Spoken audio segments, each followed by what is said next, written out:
Good morning. Welcome to episode 65 of the Driller Newscast, a weekly update on the news and stories impacting the drilling and water industry.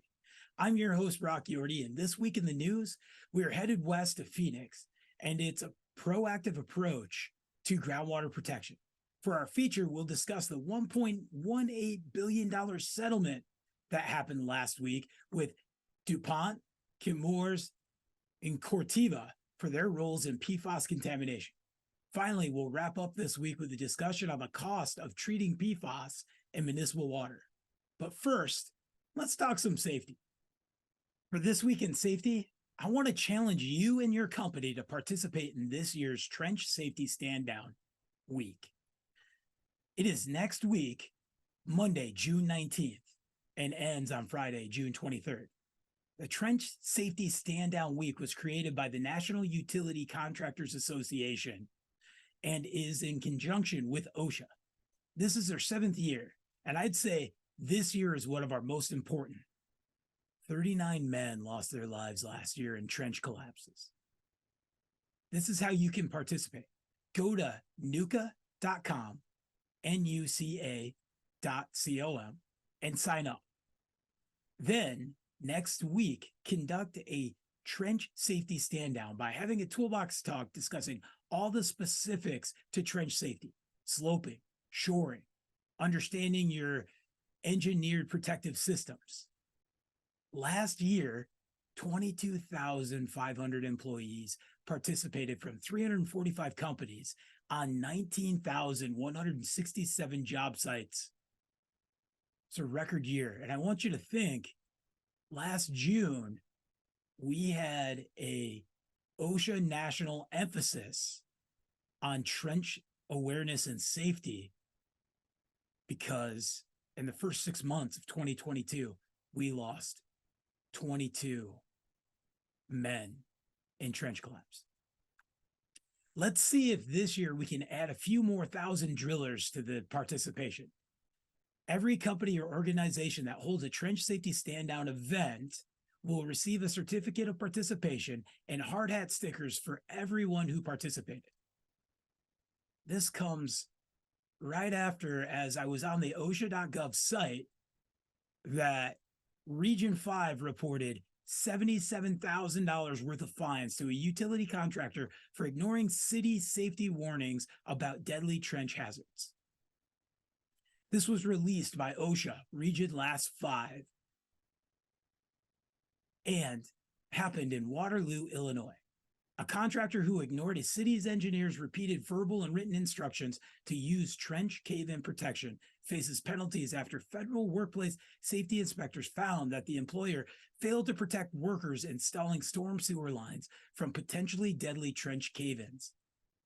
On at least 5 occasions, inspectors determined that the employer put workers at risk by failing to provide required cave-in protection and head protection and not training employees to recognize cave-in hazards. In addition, OSHA found that the groundwork had no competent person on site to inspect trenches before workers entered. And on one occasion, they failed to protect a laborer as they were hoisted in an excavator bucket to work over a 15-foot deep trench. OSHA stated trench collapse are among the most deadliest hazards.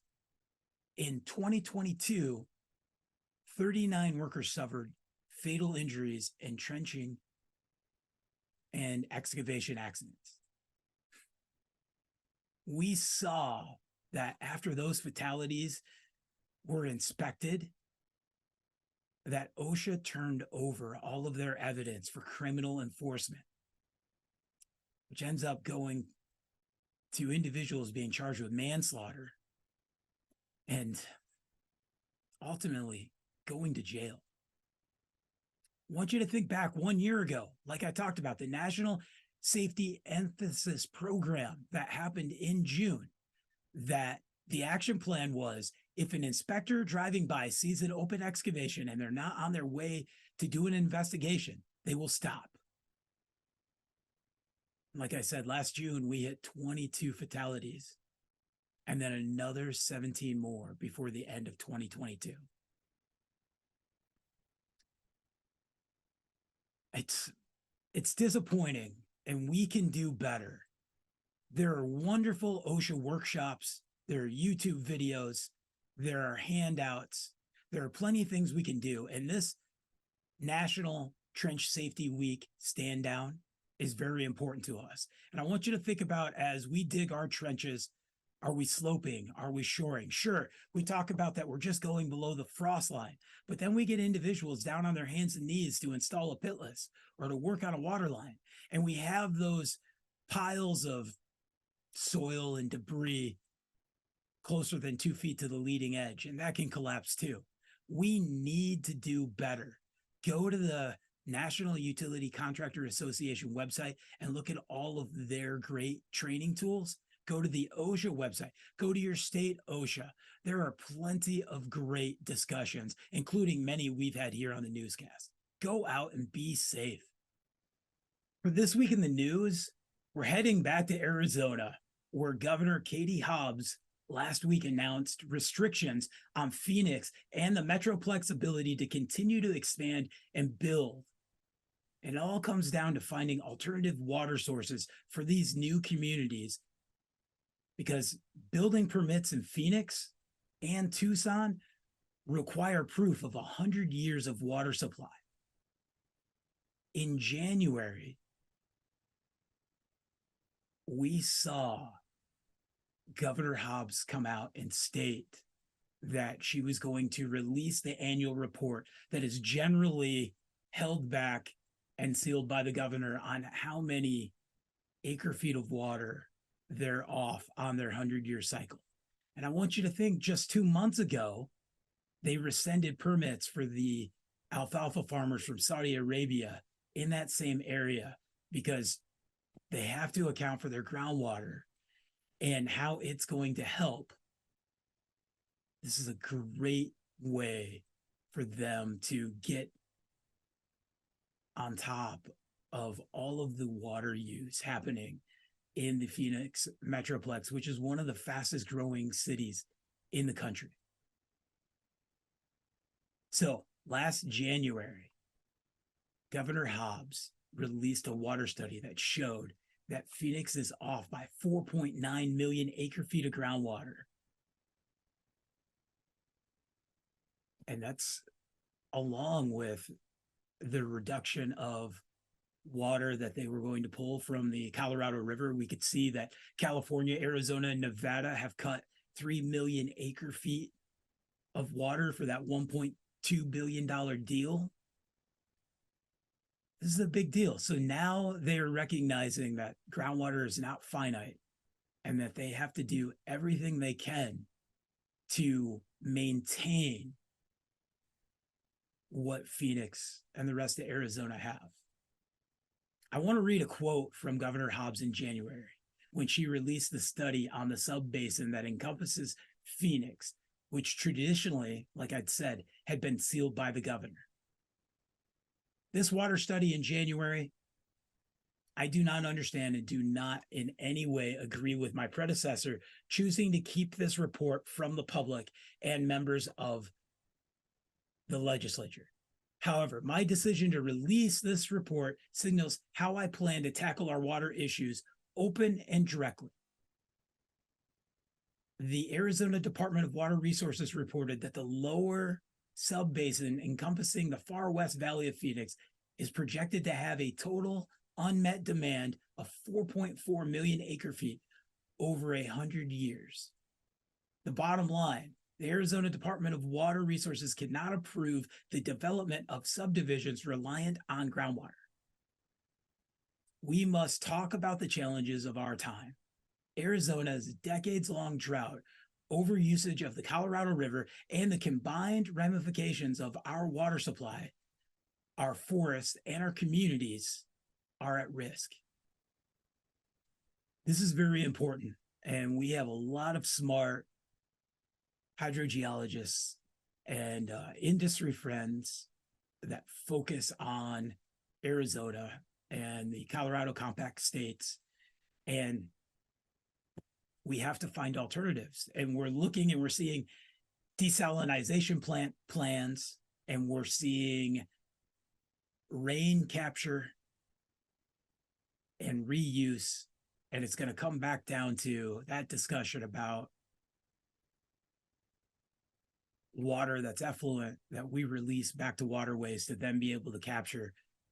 When we treat that, and it's 99% better than most of the water that we pull out of the bodies as we get ready to talk about PFAS, that we need to be able to store that in ASR wells and manage it appropriately. We need as many acre feet of water that we can conserve as possible. Nice job, Arizona. For this week's feature, we have a win.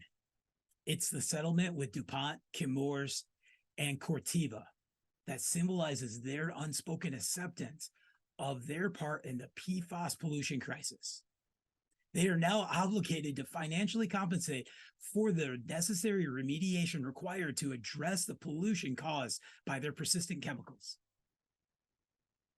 This is a groundbreaking settlement that highlights the strength of unified actions and the need to hold corporations accountable for their environmental negligence. Nice job, Napoli, Shkolnik, attorneys, lawyers, environmental department. This is a statement. Their unwavering dedication to the health and recovery of affected communities and the protection of public access to clean, safe, potable water. DuPont and associated companies continue to face significant liabilities for the personal injuries and cancer they have caused to countless Americans, including firefighters and military personnel who developed cancer.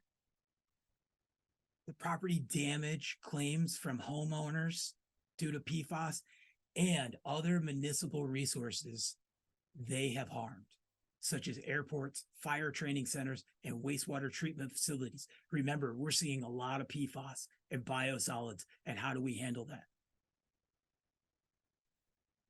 This is a piece from AWWA that states advanced drinking water treatment systems for PFAS will require communities to make significant investments. They did a joint study with Black and Veatch that estimates installing treatment to remove PFAS and forever chemicals to the 4 parts per trillion required by the EPA's proposal will exceed $3.8 billion annually. And the settlement we just saw was for 1.18. The vast majority of these treatment costs will be onto the communities and the ratepayers, who will also face increased costs to address other needs, such as replacing lead service lines, upgrading cybersecurity, replacing aging infrastructure, and ensuring sustainable water supplies. The next time you go to install a well, or you're at a community meeting and you're having a discussion, I want you to ask those individuals that are not on private water wells. And remember, there's only 26 million homes in America, about 44 million Americans on private wells. I want you to ask that other 85% of the country, what is their water bill right now? When was the last time they saw an increase? When they have that city planning meeting and everybody turns down the idea of capital improvement to water and wastewater facilities, here we are fighting forever chemicals and water infrastructure over 100 years old. We saw with the 2021 bipartisan infrastructure law that it provided investment on the cost of meeting the proposed standards was $9 billion is what the federal infrastructure law has focused. But that's not just for PFAS. That's for infrastructure. That's for everything. That has to do with underserved communities. We're facing a big water issue here. Now, just Monday, June 5th, the trial against the remaining defendants, including 3M, started in Charleston, South Carolina.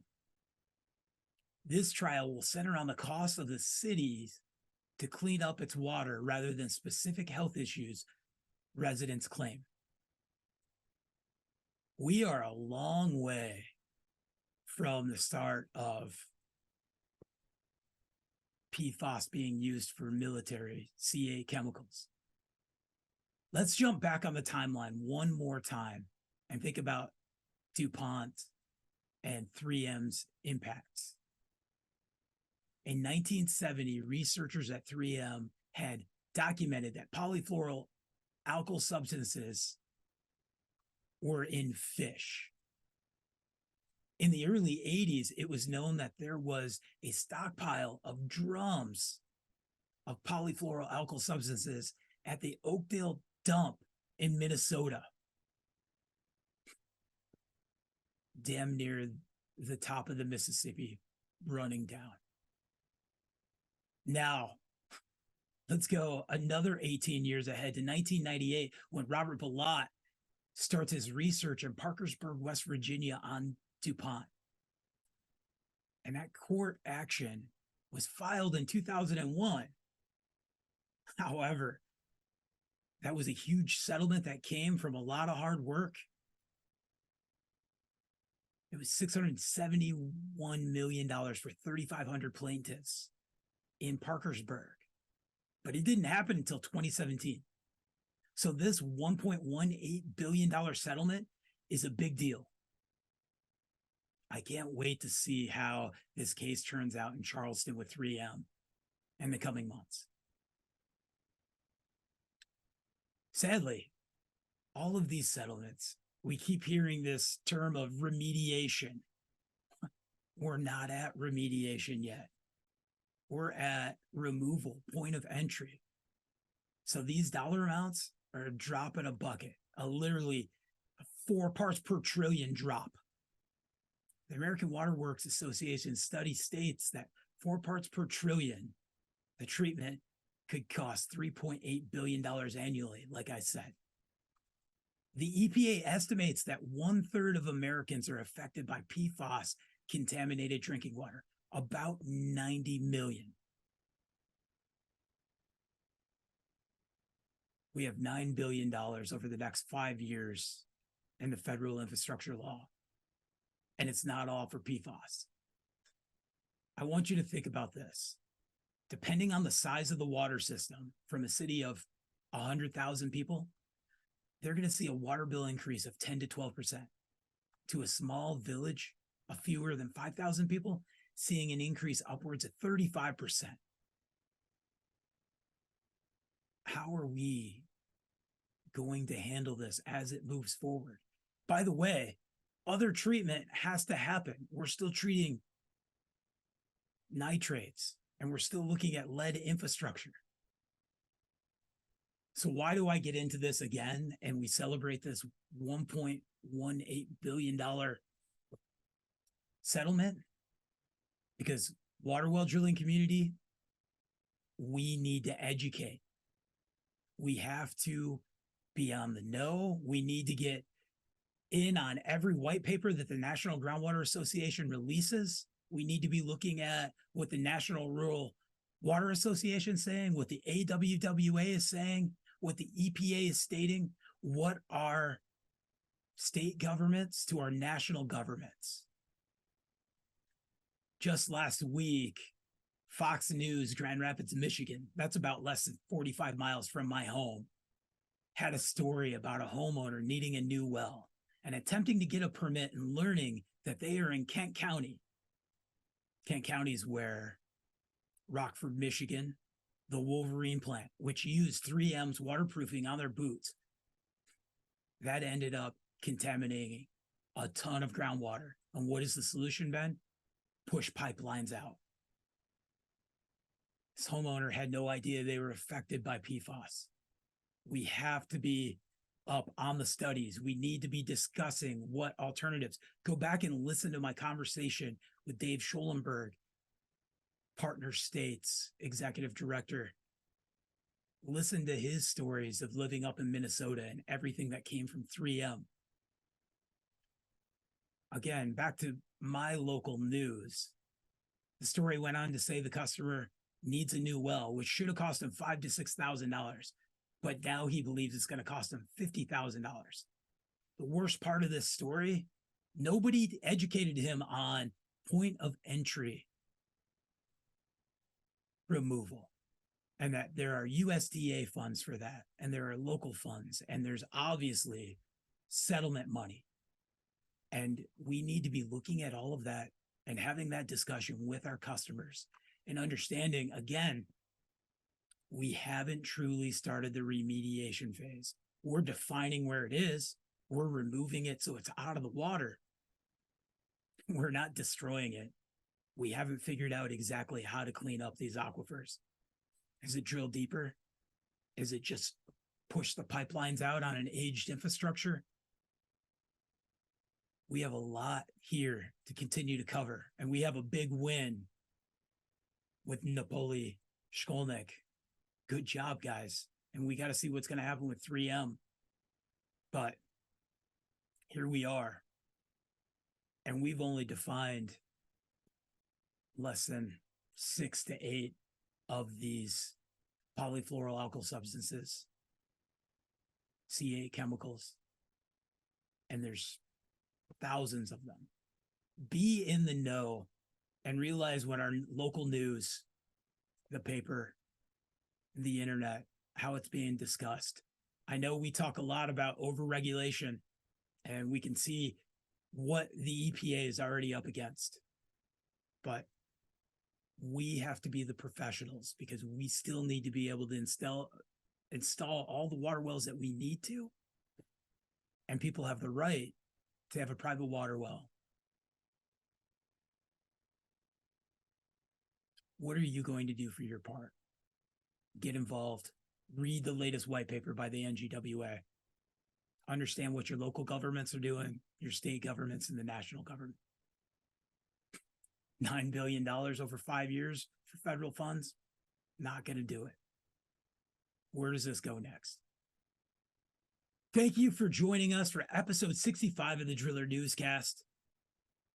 We're still looking at the Western United States and how the drought has impacted them despite all of the snowmelt and rain we've had. We see that with the Department of Interior and the agreement to reduce 3 million acre feet by Nevada, California, Arizona. I think Governor Hobbs is doing the right thing. Is it too late? It's never too late for us to turn it around. We're just going to have to see how we use our water in the future. And PFAS, this is our new normal. We need to be part of it. Get involved. We're going to have a point where federal dollars are going to come out to define some of these deeper aquifers. We're going to need good groundwater drilling companies, professionals doing that work along with geotech and environmental investigation. But the worst thing we could do is not be educated and taking any of these C8 chemicals or heavy metals or any other contaminants we have in the ground through a confining layer into what was a clean aquifer, because we didn't have the right information and we weren't in the know. Let's be the groundwater professionals and the drilling professionals we know we can be. Check out thedriller.com. Check out Derek's in the first ever Drill Talks. More of those to come. And please go to the Emerging Driller page and nominate that young individual that's kicking butt in this industry.